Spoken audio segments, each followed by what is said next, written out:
April 1st, 1945, Easter Sunday. The sea around Okinawa looked calm that morning, turquoise, glittering, almost peaceful. But beneath those waves waited the largest amphibious invasion of the Pacific War. More than 1,000 ships stood offshore, destroyers, landing craft, carriers, their decks packed with young men staring toward an island they had never heard of before that week. For the Japanese command, Okinawa was the shield of the homeland. For the Americans, it was the doorstep to Tokyo. For the people who lived there, it was simply home, a home about to be erased. At 8:30 a.m., the bombardment began. 14,000 shells tore into the shoreline in less than an hour. Witnesses said the earth itself seemed to rise and fall with each blast. By the time the first landing crafts hit the sand, the sea had already turned red. One U.S. Marine later wrote, "I thought the water was filled with coral until I realized it was blood." Okinawa's beaches became an open wound. Men crawled through burning oil slicks while smoke rolled from the cliffs. The wind carried the screams of both armies and of civilians trapped in between. To Japan's leaders, Okinawa was the last line before invasion. To the Americans, it was the last step before peace. But for the islanders, farmers, mothers, children, it was the day the sea itself turned against them. By the end, 1 in 3 Okinawans would be gone. And long after the gunfire stopped, the island would keep whispering the same truth, that war doesn't end when soldiers fall, it ends when there's no one left to bury them. That's the story we'll uncover together the day the sea turned red. They called Okinawa the keystone of the Pacific, but for most of its history, it was a kingdom forgotten by both empires that claimed it. Before it became a battlefield, Okinawa was known for its coral reefs, quiet fishing villages, and fields of sugarcane swaying in the sea wind. Its people spoke a different language from mainland Japan. They sang folk songs that came from China and prayed to ancestors beneath banyan trees. For centuries, they traded with everyone, Japan, China, Korea, and belonged to no one. That changed in 1879, when Japan annexed the islands and declared them part of its empire. Okinawans became Japanese by decree, but not in the eyes of those who ruled them. They were treated as lesser, as rural, as unfit for the purity of the mainland. When war came, that distance became deadly. By 1944, the Pacific was collapsing. American bombers were reaching Japan's shores. The Imperial High Command knew an invasion was coming, and they chose Okinawa as the sacrifice. Orders were clear: defend the homeland to the last man, no surrender, no survivors. Civilians were conscripted overnight. Boys as young as 14 drilled with bamboo spears. Girls were assigned to the Himayuri Student Corps teenage nurses who would soon find themselves in the middle of hell. Families were told to dig trenches behind their homes. The island's beaches were mined, caves converted into bunkers, and its people, farmers, fishermen, children, became the first line of defense for an empire already breaking apart. One farmer later remembered, "We were told Okinawa must die so Japan could live." The propaganda spread through schools and temples. If America takes Okinawa, Japan will fall. That meant only one thing: no retreat, no surrender, no mercy. Villagers were ordered to stay near soldiers. Those who disobeyed were labeled spies. Anyone who spoke the old Okinawan language risked execution for collaborating. Even prayers were monitored. By the time spring came, the island no longer felt like home. It was a waiting room for death. The U.S. fleet was already gathering beyond the horizon, thousands of ships, engines humming across the sea, like thunder rolling in slow motion. The people of Okinawa could see the clouds of exhaust in the distance, stretching from one edge of the sea to the other. A fisherman whispered, "It's like the ocean is moving toward us." He wasn't wrong, because on April 1st, the ocean would bring not just soldiers, but history's final storm. They landed on Easter Sunday. The sea looked calm until it didn't. At dawn on April 1st, 1945, the U.S. Navy unleashed the largest bombardment in the Pacific War. From over 1,000 warships, more than 500,000 shells crashed into Okinawa's shores. The blasts tore entire hillsides apart, shattering coral reefs and sending waves of steam rolling inland. American war correspondent Ernie Pyle wrote, "The sea was boiling. You couldn't tell where the ocean ended and the land began." At 8:30 a.m., landing crafts began their slow crawl toward the beaches at Higuchi and Chatan. Inside them sat young Marines, gripping rifles slick with seawater and fear. Some whispered prayers, others stared ahead, silent, faces grey from smoke and spray. They expected machine gun fire, artillery, resistance, but when they reached shore, there was nothing. No Japanese gunfire, no ambush, just silence and bodies of drowned men washing back in with the tide. The water around the landing zone had turned a dark red hue. At first, soldiers thought it was coral dust. Then they realized it wasn't coral. Behind the ridges, Japanese General Mitsuru Ushijima had made a calculated choice. He withdrew his troops inland to the hills and caves of southern Okinawa, waiting to strike from the shadows. He wanted the Americans to come ashore to let the beaches become their graveyard later. For now, the only thing that fought the invaders was the ocean itself. As the Marines advanced, they saw villages flattened, trees shredded into splinters, animals lying twisted in the mud. The smell of salt and gunpowder filled the air, mixed with something darker. An American medic later wrote, "I saw the sea turn red that morning, and I didn't understand. By nightfall, I did." Behind the American lines, the Japanese defenders were silent. They had vanished into the limestone ridges, the caves, the tunnels building an invisible fortress.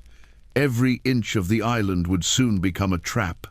And between those two forces, advancing Americans and hidden Japanese, were the people of Okinawa, farmers, fishermen, mothers with children, told by their army not to flee, told by their enemy not to approach. That morning, the sea bled for the first time. But the island would bleed much longer. The Americans saw enemies, the Japanese saw traitors, the Okinawans saw no way out. When the first U.S. shells struck, thousands of civilians ran inland, clutching whatever they could carry: blankets, rice, family photos, children. They were told to hide in caves, to trust the Imperial Army, to fear the Americans like devils. But the truth was crueler than any propaganda. To the Japanese soldiers defending the island, Okinawan civilians were a liability. They spoke differently, they looked different, and they hesitated when ordered to fight. Many soldiers believed the islanders might surrender, or worse, aid the Americans. So, the army issued an order: better to die as a patriot than live as a traitor. Families were forced to hand over food, blankets, even their homes. Men were drafted into labor units, digging tunnels or carrying ammunition. Women and children were told to stay close to serve as eyes and ears of the empire, but in truth, they were shields. A farmer named Toshio Taira recalled, "The soldiers took our cave. They told us to stay at the entrance. When the shelling came, we realized why they wanted our bodies to block it." The Americans advancing inland didn't see civilians either. Every cave could hide a sniper. Every old woman might be carrying a grenade. The fear went both ways. When American troops found civilians, they shouted for them to come out, sometimes in Japanese, sometimes with gestures. But the islanders had been told the Americans would torture them or feed them to dogs, so they stayed silent. In panic and confusion, grenades were thrown into caves that held women and children. Some died without ever seeing who killed them. A young Okinawan mother named Haru Yoshida left behind a diary. Her last entry read, The soldiers said, "If we are captured, we bring shame to Japan. I have 2 children. I do not know what is right anymore." A few days later, her cave was found filled with ashes. For many families, death came not from the sky, but from decisions forced upon them by both armies. Some Japanese officers distributed grenades and ordered civilians to take their own lives rather than surrender. Others used them as bait, sending them out waving white flags to draw American fire. When the Americans finally realized what was happening, some wept. A Marine chaplain wrote, "I came here to save the world from tyranny. Today, I killed a child who was only afraid." By mid-April, the hills and valleys of Okinawa had become a living hell, where every explosion buried not only soldiers, but entire families. The sea had turned red on the first day. Now the land was following. And during it all, tens of thousands of civilians hid beneath the ground in darkness, hunger, and silence, waiting for a mercy that would never come. When the sky burned, the people went underground. By mid-April 1945, the hills of southern Okinawa had become a maze of caves, hundreds of them, dug deep into limestone cliffs. To the Japanese military, they were strongholds. To the civilians, they were tombs waiting to close. The air inside was thick smoke, sweat, and the smell of earth soaked with blood. Families packed shoulder to shoulder in total darkness, praying that the walls would hold. Children whimpered, but were quickly hushed because a single cry could bring death. The Americans had learned to fear these caves. They tossed grenades inside or used flamethrowers to flush out soldiers, but there was no way to tell who was hiding, soldier or mother, enemy or child. The fire went in anyway. A survivor named Yuki Tamashiro remembered, "When the fire came, we could hear people screaming deeper inside. Then it was quiet. The air turned to ash." Many civilians hid in the same caves as Japanese soldiers, thinking it would protect them.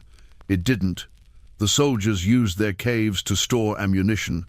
When shells hit, the explosions turned those hiding places into pits of fire. Some families fled deeper into the tunnels. There was no food, no light. Mothers fed babies mud to keep them from crying. People drank condensation from the walls. Another survivor, Kyoko Nagamine, who was 15 then, later told historians, "The cave was so dark, I forgot what my mother's face looked like. I only knew her voice." The Japanese soldiers inside the caves were starving too. They stole food from civilians or forced them to carry ammunition through the tunnels. Some told families to die for the emperor. Others killed anyone who tried to leave. By May, the caves had become graveyards. Smoke drifted through every opening. The heat inside reached unbearable levels. When the Americans approached, they used loudspeakers begging the civilians to come out. Few did. They didn't believe the words. The propaganda had told them Americans were demons. One girl said, "I thought they would cut off my head. When they gave me chocolate, I cried because I didn't understand." The Himeyuri Student Corps teenage girls who served as nurses carried the wounded in and out of these caves. They tended to burned soldiers, amputated limbs with kitchen knives, and watched as entire wards collapsed from bombardment. In one cave near Hebaru, over 200 students and nurses were trapped after an explosion. Only a handful survived. A survivor, Shigeko Nakamura, recalled, "I saw girls holding each other and praying. The ceiling came down. Then there was only dust. Those who managed to crawl out saw a world that no longer resembled the island they had known. No trees, no homes, no sky, just smoke, and the constant thunder of war. The caves that were supposed to save them had become prisons, and for thousands, the only way out was silence." By the end of May, most of Okinawa's civilians had vanished underground and would never come back. Even the ocean turned against them. While Okinawa burned, the sea surrounding it became a battlefield of its own, a war of steel, smoke, and sacrifice. Between April and June 1945, More than 1,900 Japanese pilots launched themselves into the sky on kamikaze missions. They were told they were thunder gods, divine weapons that could turn the tide. They were barely older than the students hiding in caves below. The sky above Okinawa was never quiet again. Every day, black dots appeared over the horizon, kamikazes diving toward US ships like falling stars. Every day, American gunners filled the air with fire, and every day, hundreds of planes met the sea. Sailors called it the Typhoon of Steel. Aboard the destroyer Laffy, one American crew member wrote, "They came so fast, we didn't see faces, just wings and fire. The sea looked like it was boiling. Ships exploded by the dozens. Flames spread across decks, slick with oil and blood. Men leapt into the ocean, only to find it burning 2 slicks of flaming fuel covering the surface. In 3 months, Japan lost all its remaining aircraft. Over 12,000 Americans were killed at sea, and tens of thousands wounded. The US fleet burned day after day, but it did not turn back. Japan's last great hope, the battleship Yamato, was sent on a one-way mission from Kyushu. It never reached Okinawa. American bombers spotted it and unleashed waves of torpedoes. Within 2 hours, the pride of the Imperial Navy capsized and sank, taking over 3,000 men with it. A Japanese survivor recalled, "The sea was red, the sky was black, and the Emperor's flag went down without a sound." The ocean around Okinawa became a graveyard of ships, Japanese and American alike. Pieces of wreckage drifted toward the coast, washing ashore beside bodies and debris. Fishermen would later say the sea stayed red for days, its waves heavy with oil and death. The war's fury had no boundaries. On land, civilians suffocated in caves. At sea, sailors drowned in fire. And all the while, the island itself shook under constant bombardment, 1.6 million shells in 3 months. The Americans pressed forward yard by yard, each hill costing hundreds of lives. The Japanese, fighting from caves and tunnels, refused to surrender. And between them, the last surviving civilians tried to move unseen, scavenging food among corpses, searching for family among ruins. By late May, the sea was thick with smoke and the stench of decay. The beaches were gone, replaced by mud and shattered metal. The color of the island had changed. A U.S. war correspondent wrote, "It's no longer blue, this ocean. It's gray, and it smells like the end of the world."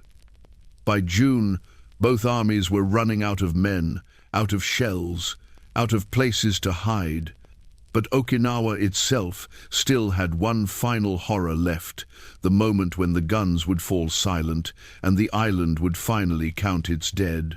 When the guns stopped, the island didn't cheer, it wept.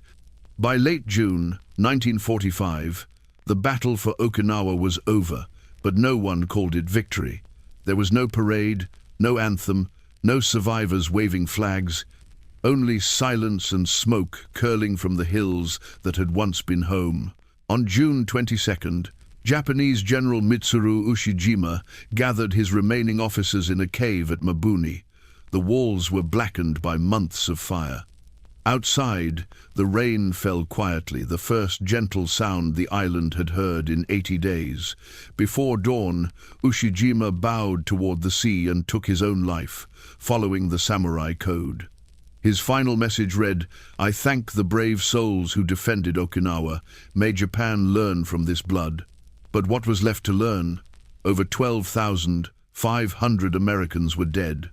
More than 100,000 Japanese soldiers lay buried in the mud, and among them 100,000 Okinawan civilians, 1 in every 3 islanders. Whole villages vanished, entire families erased, caves collapsed, sealing mothers beside their children. American troops advancing through the rubble found scenes they would never forget. A Marine corporal described one. A woman sat upright, holding something in her lap. It was a baby. Both were still. Another soldier, hardened by years of combat, broke down after finding schoolbooks floating in a flooded trench.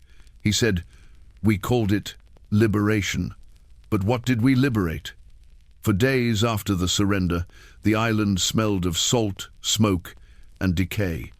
The sea, the same sea that had turned red that first morning, carried fragments of the dead back to shore. Shoes, helmets, family photos sealed in tin boxes. A priest collecting remains near the cliffs wrote in his journal, "The waves returned what the war tried to keep." American engineers buried the fallen in makeshift graves marked by wooden sticks. The Japanese dead were left where they lay, as the heat made burial impossible. Civilians gathered ashes in jars, praying without words. Even victory brought no peace. The island that was supposed to protect the homeland was gone, its people, its fields, its future. Japan's mainland had survived another few months, but Okinawa had already paid the price. In the years that followed, locals called it Nuchidu. Takara, life is a treasure, a phrase born from horror and whispered by those who somehow endured it. The flags that once fluttered over Okinawa, Japanese and American alike, were gone now. All that moved was the wind. And in that wind, the island seemed to breathe again, as if sighing from the weight of its own sorrow. The battle was over, but the war had one last truth to reveal that Okinawa's fall wasn't the end of the Pacific. It was the warning the world ignored. Before Japan surrendered, Okinawa already had. When the last gun fell silent, the island was no longer a place, it was a wound. Every hill had a name written in blood. Every tree that still stood covered a grave. For those who survived, life didn't return. It had to be rebuilt from nothing. The Americans took control immediately, setting up camps for displaced civilians. Tens of thousands wandered barefoot through the ruins, searching for family members who would never answer.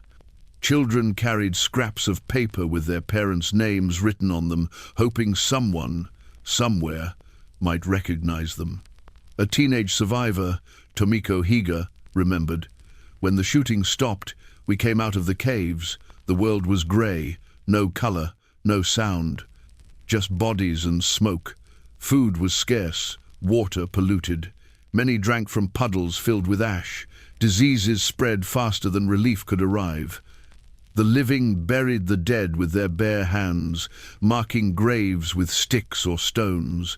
For Japan's leaders in Tokyo, Okinawa's fall was more than a loss. It was a prophecy. If one island could cost 250,000 lives, what would an invasion of the mainland bring? The answer haunted every strategy meeting, every sleepless night in the imperial palace. It was Okinawa, not Hiroshima, that convinced many in power that Japan was already finished. The logic was brutal. If this much blood was spilled for a single island, an atomic weapon might seem merciful by comparison. General Douglas MacArthur would later write, "Okinawa was the hinge of fate, the island that showed humankind what invasion truly means. For the Americans, Okinawa justified everything that came next. For the Japanese, it became the unspoken shadow behind surrender. And for the Okinawans, it was neither victory nor defeat, it was loss without measure. Families who had once tended sugarcane fields now lived in barbed wire camps under American control. Their temples were gone, their schools destroyed. They rebuilt their homes with salvaged wood from wrecked ships. The survivors tried to tell their stories, but no one wanted to hear them. Mainland Japan called them heroes, then forgot their names. The US celebrated victory, but never saw the people who lived beneath their airfields. A teacher named Shosei Kinjo, who lost his entire class in the caves, later said, "We were neither Japanese nor American. We were simply in the way." In the decades that followed, Okinawa carried Japan's surrender in silence. While Tokyo rose from ashes, Okinawa remained occupied, turned into a fortress once again, this time by another army. The war had ended. But for Okinawa, it had simply changed flags. The people rebuilt their island with quiet endurance, planting flowers where bunkers once stood. And every spring, when the tide runs high, fishers say the sea still glows red for a moment, just before sunset. Its reflection, its memory. The island itself still remembers what both nations tried to forget. Today, the waters around Okinawa are clear again. The coral reefs shimmer beneath the surface, fish move in schools where warships once sank, and the beaches stretch wide and golden. To tourists, it looks like paradise. But the sea remembers. Every year, storms uncover bones along the cliffs at Mabuni and Itaman, skeletons of soldiers, mothers, and children carried by the tide and returned to shore. Each discovery reminds the island that its peace was bought with silence. At the Okinawa Peace Memorial Park, rows of black granite stones bear the names of the dead Japanese, Americans, and Okinawans together. No ranks, no sides, just names. Visitors bow in the wind as the ocean murmurs behind them.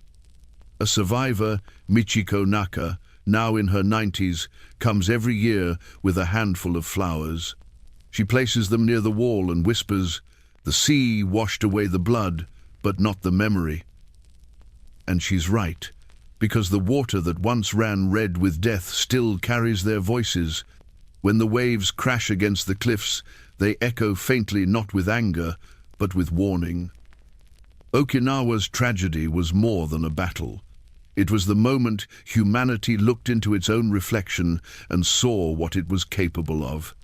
The civilians in the caves, the soldiers in the trenches, the sailors lost to the burning sea, all of them became part of the same story, the cost of forgetting what peace means. The US called it victory. Japan called it sacrifice. Okinawa calls it remembrance. Every spring, when the tide turns and the sunset hits the water just right, the ocean flashes crimson for a few seconds, a mirror of the past. Locals say it's the island's way of speaking to the living, a reminder that the sea which once turned red will never forgive indifference. Peace, here, is not silence. It's the memory of those who had no choice but to die for the dreams of others. And so, Okinawa stands quiet, reborn, surrounded by water that knows everything. The sea remembers, and because it remembers, so must we. If this story touched you, share it not for views, but for remembrance. Because peace isn't just the end of war, it's the decision to never look away again.